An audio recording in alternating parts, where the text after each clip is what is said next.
नमस्कार प्यारे साथियों, एक बार फिर से आप सभी का स्वागत है हमारे YouTube चैनल धारित्री करंट अफेयर्स के साप्ताहिक समसामयिक संग्रहित घटनाओं के एक और वीडियो में, जो कि हमारे कल के वीडियो का सेकंड पार्ट होगा। जैसा कि कल हमने राष्ट्रीय और अंतर्राष्ट्रीय महत्व के समसामयिक घटनाक्रमों के बारे में डिस्कस किया था, तो आज जो बचे हुए हमारे सेगमेंट है उसके बारे में हम लोग कोशिश करेंगे कि उसको आज अच्छे से देख सके, समझ सके। ठीक है, तो चलिए शुरू करते हैं आज का अगला सेगमेंट, जो है भारत और विश्व भूगोल, पर्यावरण, पारिस्थितिकी, जैव विविधता, जलवायु परिवर्तन से संबंधित महत्वपूर्ण समसामयिक घटनाक्रम। तो इसका पहला न्यूज़ है कि झज्जर बचौली वन्यजीव अभ्यारण्य किस राज्य में है, जिसे राज्य सरकार ने अपने पहले तेंदुए सफारी, ये ध्यान रखेंगे तेंदुआ सफारी है, के रूप में विकसित करने की घोषणा की है। तो ये कहाँ है? पंजाब में है। ये नाम हमें याद रखना है। अगला न्यूज़ है कि हाल ही में जापान ने ननकाई ट्रफ, अब ये ट्रफ क्या है वो तो नीचे हम लोग डिटेल्स में देखेंगे, लेकिन फिलहाल ये न्यूज़ को देखते हैं कि हाल ही में जापान ने ननकाई ट्रफ में मेगा क्वेक के आने की संभावना व्यक्त की है। तो सबसे पहले ये जानेंगे कि मेगा क्वेक क्या है। तो जिस भूकंप का तीव्रता रिक्टर स्केल पर 8 या उससे ज़्यादा होती है, जो भारी तबाही मचाने के साथ साथ सुनामी के उत्पत्ति का भी कारण बन सकता है, उसे हम लोग मेगा क्वेक कहते हैं। ये हम लोग ध्यान में रखेंगे। अब जहाँ तक ननकाई ट्रफ का बात है, तो ये इसका अवस्थिति कहाँ है? तो ये प्रशांत महासागर में है और ये जापान के मुख्य द्वीप होन्शु के दक्षिण में स्थित एक समुद्री गर्त है, यानी एक गर्त है, खाई है। तो ये ध्यान रखना है। अब जहाँ तक जापान का अगर बात है, तो जापान मुख्य तौर पर 4 विशाल द्वीपों से मिलकर बना है, जो कि क्या है? होन्शु, होक्काइडो, क्यूशु और शिकोकू। वैसे तो यहाँ पर बहुत सारे अधिक द्वीप है, मतलब 3000 के करीब छोटे द्वीप है, लेकिन मुख्य रूप से ये 4 बड़े द्वीपों से मिलकर बना है, जो कि है होन्शु, होक्काइडो, क्यूशु और शिकोकू। जैसा कि आप इस इमेज में भी देख सकते हैं कि सबसे ऊपर जो है होक्काइडो है, उसके बाद होन्शु है, और इस द्वीप पर जो है जापान की राजधानी है टोक्यो, जैसा कि आप देख सकते हैं। उसके नीचे अगर आए तो शिकोकू है और सबसे नीचे क्यूशु है। तो ये हमें ध्यान रखना है। अब एक मैंने इसमें एडिशनल पॉइंट जो है डाल दिया है, वो है कि मैरियाना ट्रेंच, जो कि पृथ्वी का सबसे गहरा स्थान है, जो लगभग 11 किलोमीटर गहरा है, और इसकी अवस्थिति कहाँ है? तो ये भी पश्चिमी प्रशांत महासागर में है, और इसका सबसे गहरा बिंदु जो है उसका क्या नाम है? तो चैलेंजर डीप नाम है। ये ध्यान रखेंगे। तो इस तरह से हमारा ये सेगमेंट खत्म होता है। अगला सेगमेंट भारतीय राज्य व्यवस्था और शासन से संबंधित महत्वपूर्ण समसामयिक घटनाक्रम। तो इससे संबंधित कोई ऐसा न्यूज़ मिल नहीं सका जिसे मैं कवर करता, इसलिए ये फिलहाल नील है। अब अगले सेगमेंट की अगर हम लोग बढ़ेंगे तो वो है भारतीय अर्थव्यवस्था से संबंधित समसामयिक घटनाक्रम। तो इस सेगमेंट का पहला जो न्यूज़ है कि दिसंबर 2004 तक, ध्यान रखेंगे, दिसंबर 2024 तक भारत का विदेशी ऋण बढ़कर $717.9 बिलियन हो गया है। ये आंकड़ा हमें ध्यान रखना है। ये कितना है? $717.9 बिलियन। अच्छा, इसका जो पहला बिंदु है कि वित्त मंत्रालय की तिमाही विदेशी ऋण रिपोर्ट के अनुसार दिसंबर 2023 की तुलना में विदेशी ऋण में 10.7% की वृद्धि हुई है। यानी पिछले वर्ष के तुलना में इस वर्ष में कितने की वृद्धि हुई है? 10.7% की वृद्धि हुई है। अच्छा, इसका अनुपात जो है हमारा जो करंट जीडीपी है, यानी जिसे हम लोग विदेशी ऋण और जीडीपी का अनुपात कहते हैं, तो ये 19.1% है। इसका अर्थ ये हुआ कि जितना हमारा इस समय जो नॉमिनल जीडीपी है, यानी सकल घरेलू उत्पाद, उसका ये कुल 20% जो है ये विदेशी ऋण है। अब तीसरे बिंदु की ओर ध्यान देंगे कि भारत के हिस्से में बाहरी ऋण का सबसे अधिक हिस्सा जो है अमेरिकी डॉलर का है। उसके बाद इसमें दूसरे नंबर पर भारतीय रुपया भी है, और तीसरे नंबर पे जापानी येन का योगदान है, जिसका कि 6.1% योगदान है। अब थोड़ा सा इस लाइन को हम लोग समझेंगे, इस बिंदु को, कि जो है कि अगर 100, मान लीजिए कि हमारे ऊपर 100 रुपये का कर्ज है, तो उसमें सबसे अधिक अमेरिकी डॉलर, जिसका कि कितना योगदान है? 54.8%। दूसरे नंबर पर भारतीय रुपया है। तो इसमें क्या है कि भारत की सरकार जो है, केंद्रीय सरकार जो है, कई बार अपनी योजनाओं के लिए भारत के अंदर विभिन्न संस्थाओं से भी कर्ज लेती है। तो उसको भी, उस पर भी भारत सरकार को उन संस्थाओं को ब्याज देना पड़ता है, इंटरेस्ट पे करना पड़ता है। तो इसलिए यहाँ पर उसका योगदान जो है दूसरे नंबर पे है, जो कि 30.6% है। और फिर तीसरे नंबर पे है जापान की जो मुद्रा है, जापानी येन, उसमें जापान सरकार द्वारा जापानी सरकार द्वारा लिया गया ऋण है, जिसका कि योगदान कितना है, तो 6.1%। तो इन आंकड़ों को हम ध्यान में रखेंगे।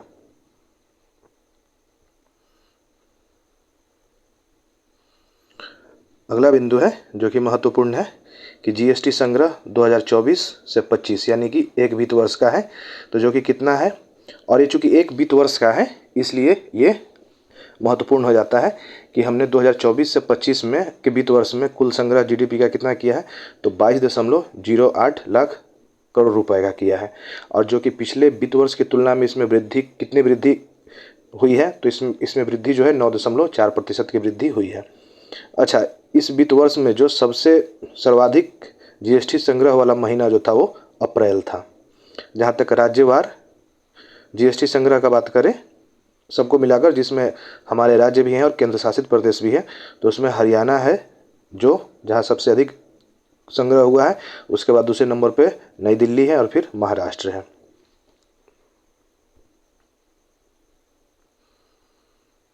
अगला न्यूज है कि राजकोषीय व्यवस्था यानी फिस्कल हेल्थ सूचकांक 2025। तो ये सूचकांक जो है, ये इंडेक्स जो है किसके द्वारा जारी किया गया है, तो जारी किया गया है नीति आयोग के द्वारा।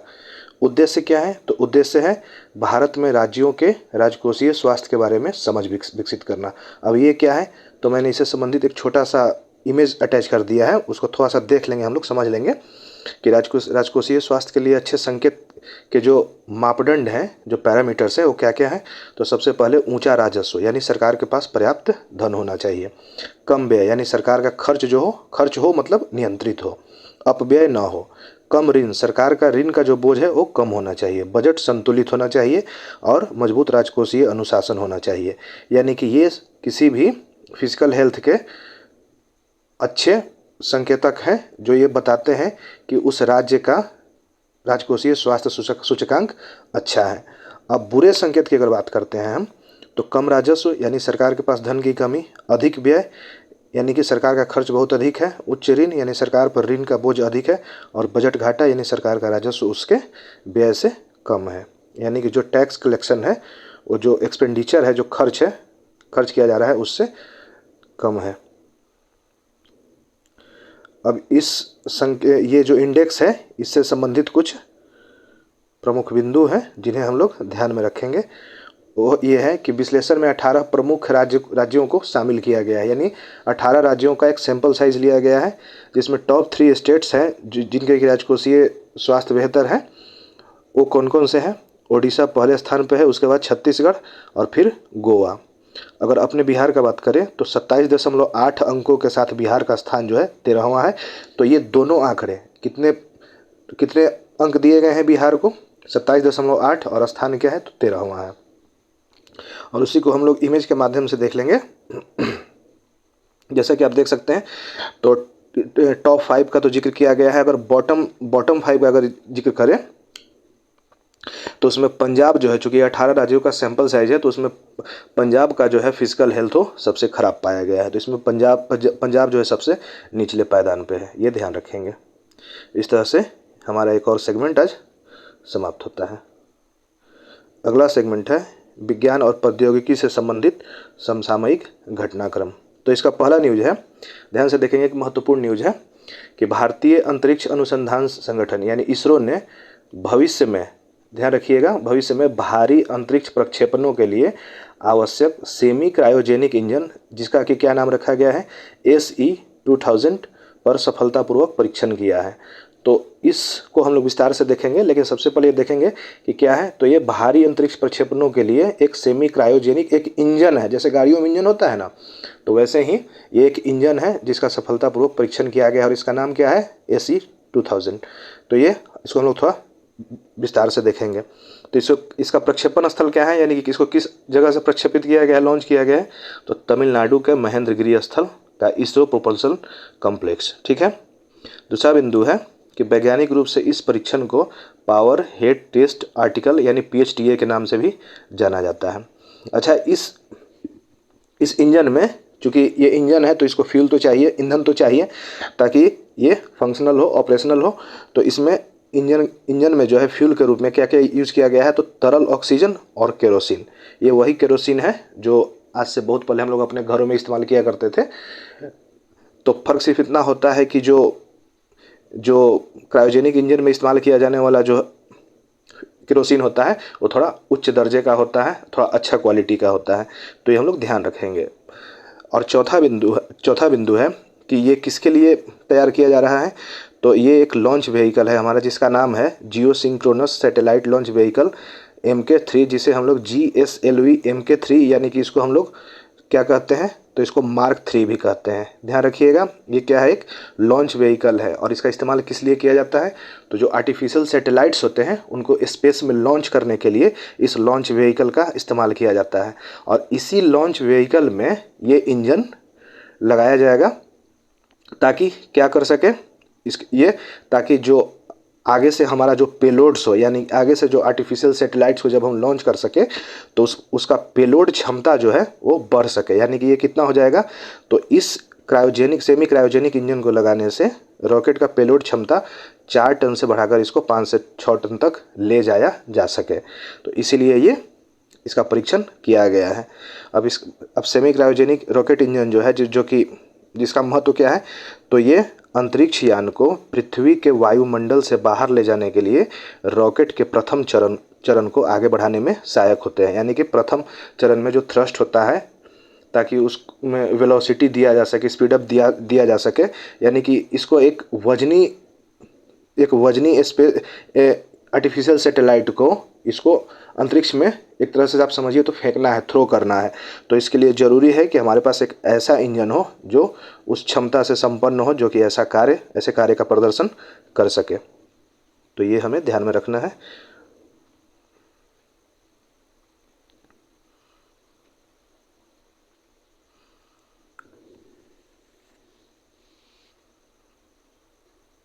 अगला न्यूज है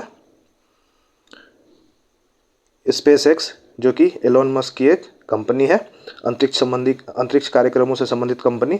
उसने हाल ही में एक मिशन लॉन्च किया है जिसका नाम क्या है, फ्रेम 2। ये ध्यान रखेंगे, ये एक मिशन है। इसका कार्य क्या था, तो इसका कार्य था पृथ्वी के ध्रुवों से होकर जाने वाला ये पहला मिशन है। यानी कि आज तक जितने भी मिशन लॉन्च किए गए हैं स्पेस में, उसमें ये पहला मिशन है जो पृथ्वी के ध्रुवों से, यानी 2 ध्रुव है ना, उत्तरी ध्रुव और दक्षिणी ध्रुव, तो पृथ्वी के ध्रुवों से होकर स्पेस में जाने वाला ये पहला मिशन है।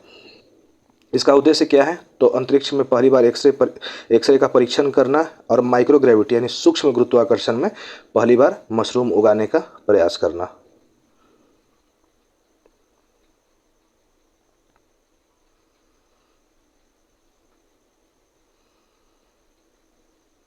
अगला न्यूज़ है दोस्तों कि ध्यान से देखेंगे कि Indian institute of science IISc के शोधकर्ताओं ने चंद्रमा की मिट्टी, जिसे रेगोलिथ कहा जाता है, ये ध्यान रखेंगे कि चंद्रमा की मिट्टी को रेगोलिथ कहा जाता है। चंद्रमा की मिट्टी से बनी ईंटों को मजबूती देने के लिए स्पोरोसार्सिना पेस्टोरी नामक बैक्टीरिया का इस्तेमाल किया है।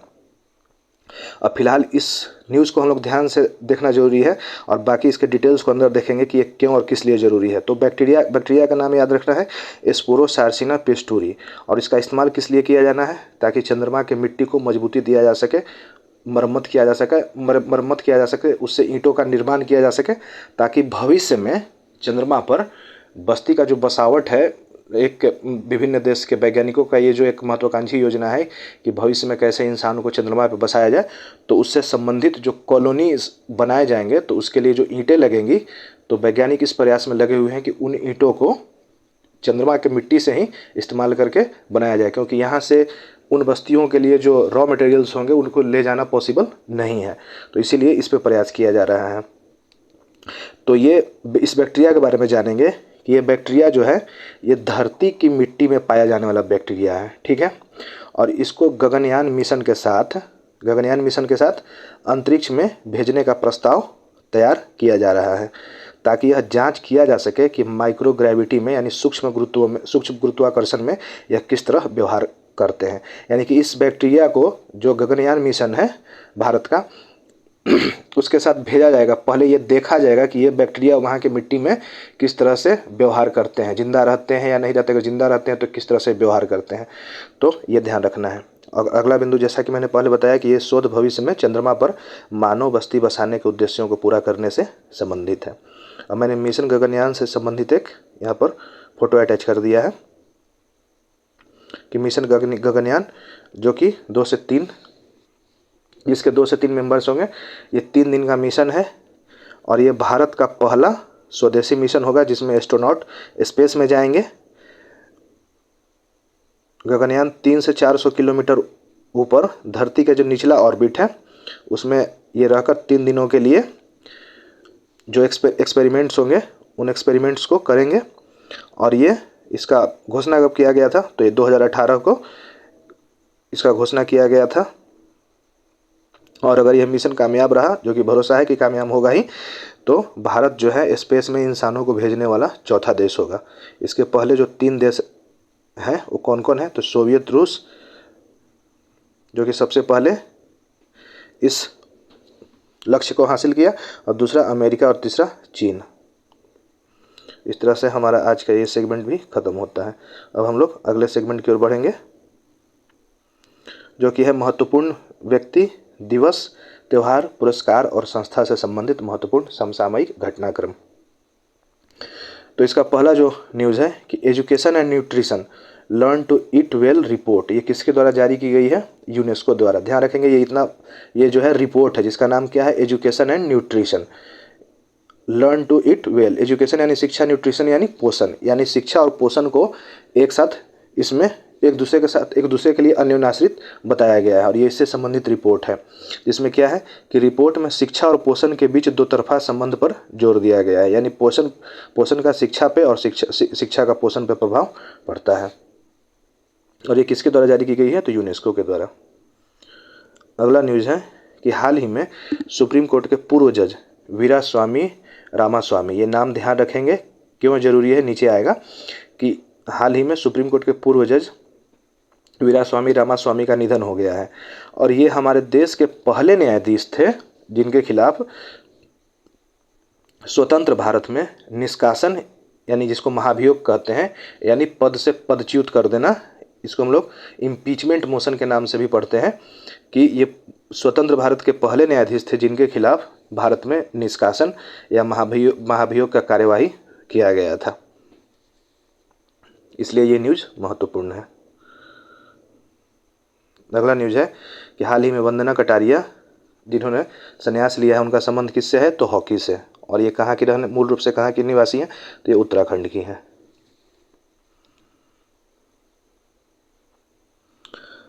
अगला न्यूज़ है कि 34वां सरस्वती सम्मान जो कि 2024 का है लेकिन 2025 में प्रदान किया जाएगा। ये किनको दिया जाएगा, तो ये इस पुरस्कार के पुरस्कार प्राप्तकर्ता कौन है, तो साधु भद्रेश दास, ये नाम याद रखेंगे। और उनकी किस कृति के लिए दिया जा रहा है, तो सिद्धांत सुधा। तो ये दोनों नाम याद रखा जाना जरूरी है। और यह सम्मान 1991 में के बिरला फाउंडेशन द्वारा स्थापित किया गया था, तो ये भी याद रखना जरूरी है। अगला न्यूज़ है कि हाल ही में महात्मा गांधी की परपोती, ध्यान रखिएगा चूँकि ये ग्रेट ग्रैंड डॉटर है तो इसलिए ये न्यूज़ महत्वपूर्ण हो जाता है कि महात्मा गांधी की परपोती जिनका नाम क्या था, नीलम बेन पारिक, उनका निधन हो गया है। और उनका एक फेमस बुक है गांधीज लॉस्ट ज्वेल, हीरालाल गांधी। हीरालाल गांधी महात्मा गांधी के बड़े बेटे थे। अगला न्यूज़ है शर्ली बॉचवे ने राष्ट्रमंडल की 7वीं महासचिव के रूप में पदभार संभाला। तो इनके बारे में जानेंगे। नाम याद रखना है शर्ली बॉचवे। तो इनका संबंध कहाँ से है, एक अफ्रीकन देश है घाना, वहीं से इनका संबंध है। और इन्होंने डोमिनिका की पेट्रेसिया स्कॉटलैंड की जगह ली है, यानी इनसे पूर्व जो महासचिव के रूप में तैनात थी वो कौन थी, तो डोमिनिका की पेट्रेसिया स्कॉटलैंड, जो संयोग से राष्ट्रमंडल राष्ट्रों के महासचिव का पद संभालने वाली पहली महिला थी। तो वो पहली महिला थी। और ये जो है दूसरी महिला तो बनी है ये शर्ली बॉचवे, लेकिन अफ्रीका से ये पहली महिला बनी है। तो ये ध्यान रखना है। ये वैसे तो ओवरऑल दूसरी महिला है लेकिन अफ्रीका से पहली महिला है। और पहली महिला कौन थी, तो डोमिनिका की पेट्रिसिया स्कॉटलैंड थी। अब महासचिव को राष्ट्रमंडल नेताओं द्वारा नामित किया जाता है। वह कार्यकाल जो होता है 4 वर्ष के 2 कार्यकाल तक सेवा दे सकता है या दे सकती हैं। अब थोड़ा सा राष्ट्रमंडल के बारे में जान लेते हैं।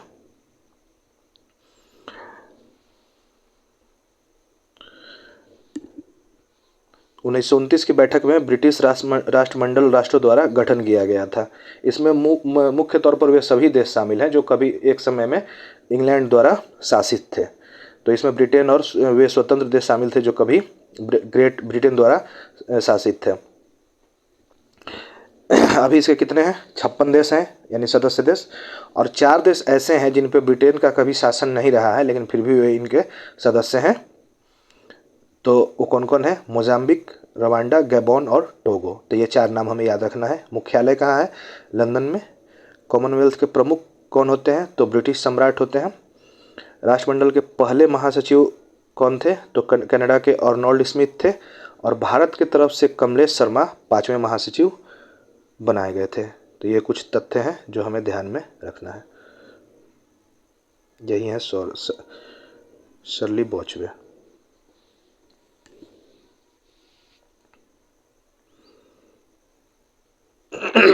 सॉरी। अगला न्यूज है कि हाल ही में 11 अप्रैल को देश भर में महात्मा ज्योतिबा फुले की जयंती मनाई गई। तो इनके बारे में जान लेते हैं। कौन थे? तो इनका जन्म महाराष्ट्र के सतारा जिले में हुआ था। विट्ठल राव कृष्णजी वंदेकर ने इन्हें महात्मा की उपाधि से विभूषित किया। इन्होंने अपनी पत्नी सावित्रीबाई के साथ मिलकर विधवा पुनर्विवाह, बाल विवाह को रोकथाम करना या बालिका शिक्षा को बढ़ावा देने सहित अनेक सामाजिक कार्यों में महत्वपूर्ण भूमिका निभाई। ज्योतिबा फुले ने सत्यशोधक समाज की स्थापना की थी, ये तथ्य भी ध्यान रखेंगे। और इनकी कुछ प्रमुख पुस्तकें हैं: गुलामगिरी, सार्वजनिक सत्यधर्म।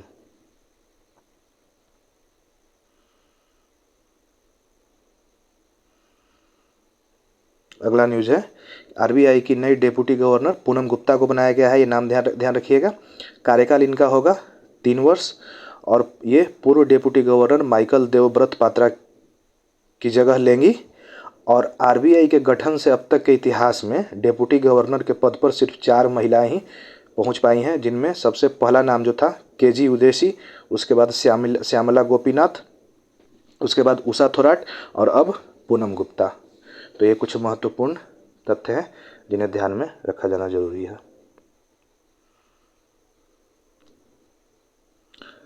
तो इस तरह से हमारा ये सेगमेंट भी खत्म होता है। अगला सेगमेंट है खेल से संबंधित महत्वपूर्ण समसामयिक घटनाक्रम, जिसमें पहला न्यूज है कि बिहार में पहली बार मेजर ध्यानचंद की जयंती, जो कि कब होती है? 29 अगस्त प्रत्येक वर्ष को, यानी जिसको खेल दिवस के तौर पर भी हम लोग सेलिब्रेट करते हैं। तो बिहार में पहली बार मेजर ध्यानचंद की जयंती के अवसर पर hero Asia cup hockey championship का आयोजन प्रस्तावित है, और इसका आयोजन स्थल कहाँ है? तो ये राजगीर खेल परिसर में। अगला न्यूज है एशियन कुश्ती चैंपियनशिप 2025, जिसका आयोजन अम्मान जॉर्डन में हुआ, और भारतीय पहलवानों ने कुल 10 पदक जीते हैं, जिसमें 1 स्वर्ण पदक, 3 रजत पदक और 6 कांस्य पदक शामिल है। और स्वर्ण पदक विजेता, ध्यान रखिएगा चूंकि स्वर्ण पदक विजेता से अक्सर सवाल पूछे जाते हैं, तो एशियन कुश्ती चैंपियनशिप 2025 में जो स्वर्ण पदक विजेता है वो कौन है? मनीषा भांवला।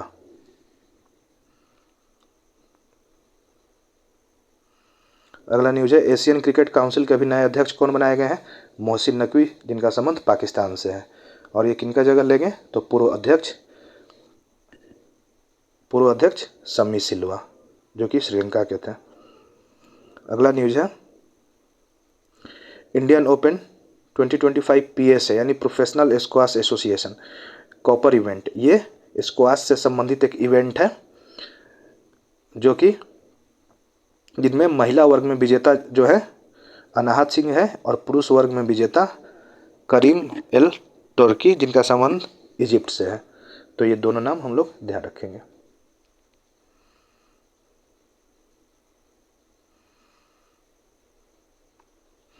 अगला न्यूज है कि संयुक्त राष्ट्र खेल 2025 का आयोजन संयुक्त राष्ट्र मुख्यालय में किया गया है। ये संयुक्त राष्ट्र के द्वारा आयोजित एक खेल है। इसका आयोजन कहाँ किया गया? तो इसके पहले संस्करण का शुरुआत 2024 में न्यूयॉर्क में किया गया था, और इसका दूसरा संस्करण कहाँ आयोजित किया जाएगा? तो भारत दूसरे यूनाइटेड नेशंस गेम्स में योग और शतरंज जैसे खेलों की अगुवाई करेगा।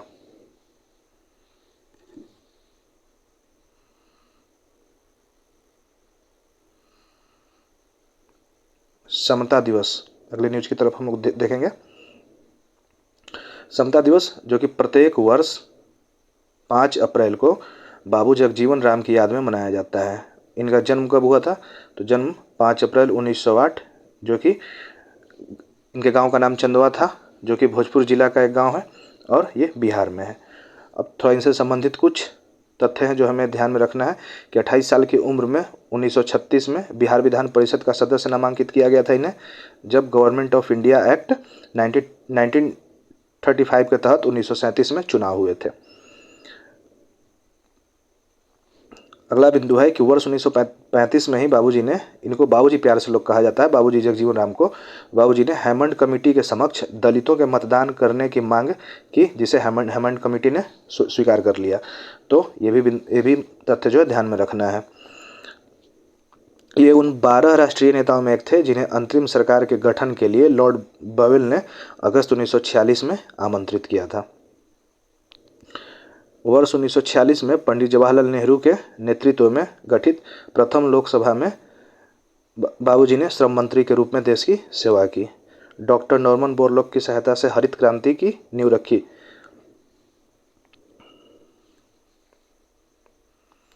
और 25 जून 1975 को श्रीमती इंदिरा गांधी द्वारा देश भर में जब आपातकाल की घोषणा की गई तो इस परिस्थिति से निपटने के लिए इन्होंने अपने पद से त्याग दिया और एक नई पार्टी बनाई जिसका नाम क्या था? Congress for democracy. और 1977 में ये भारत के उप प्रधानमंत्री भी बनाए गए थे। तो ये कुछ बाबू जगजीवन राम से संबंधित तथ्य हैं। और प्रत्येक वर्ष 5 अप्रैल को समता दिवस के रूप में मनाया जाता है, जो इन्हीं की याद में मनाया जाता है।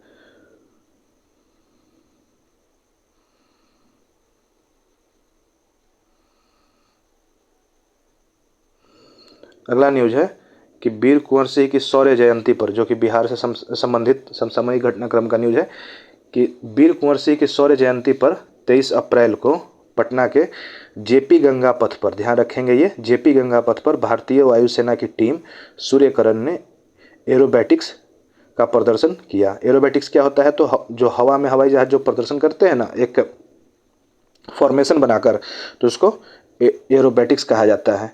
तो ये न्यूज़ हमें ध्यान में रखना है, जिसका कि आयोजन जेपी गंगा पथ पर किया गया था। अगला न्यूज़ है कि पटना विश्वविद्यालय के इतिहास में, ये पटना विश्वविद्यालय से संबंधित है कि पटना विश्वविद्यालय के इतिहास में पहली बार छात्र संघ चुनाव में एक महिला उम्मीदवार अध्यक्ष पद पर जीत हासिल की है, जिनका नाम है मैथिली मृणालिनी। तो ये नाम हमें ध्यान रखना है। जहाँ तक पटना यूनिवर्सिटी की स्थापना का सवाल है तो ये 1 अक्टूबर 1917 को स्थापित हुआ। और प्रारंभ में क्या था ये? तो प्रारंभ में ये डच इंडिया कंपनी का फैक्ट्री था जो 1632 में स्थापित हुआ था, यानी कि उस कंपनी को ही बाद में पटना यूनिवर्सिटी के कैंपस के तौर पे स्थापित किया गया। तो ये एक महत्वपूर्ण तथ्य है जो हमें ध्यान रखना है। अगला न्यूज है कि बिहार सरकार के वाणिज्य कर विभाग की ओर से हाल ही में वित्तीय वर्ष 2024-25 के लिए अस्थायी तुलनात्मक राजस्व संग्रह रिपोर्ट जारी कर दी गई। ठीक है, तो ये राजस्व से संबंधित न्यूज है जिन्हें ध्यान में रखा जाना चाहिए कि वसूले गए राजस्व में कुल 8.84% की वृद्धि दर्ज की गई है पिछले वित्त वर्ष के तुलना में। और इसमें सर्वाधिक वसूली जो है किस क्षेत्र से की गई है? तो ये पेट्रो प्रोडक्ट जो होता है, यानी पेट्रोलियम से होने वाले राजस्व वसूली से सर्वाधिक वृद्धि दर्ज की गई है। वित्तीय वर्ष 2024-25 में जीएसटी से कुल लगभग 29,360 करोड़ रुपए का राजस्व प्राप्त हुआ है, जो कि पिछले वित्त वर्ष की तुलना में जिसमें 5.58% की वृद्धि है। और वर्तमान में बिहार जीएसटी संग्रह वृद्धि दर के मामले में पूरे देश में 5वें स्थान पर है। तो ये कुछ महत्वपूर्ण बिंदु हैं जो ध्यान रखिएगा, क्योंकि इससे संबंधित सवाल, चूंकि ये बिहार के परिप्रेक्ष्य से है तो इससे संबंधित सवाल पूछे जा सकते हैं।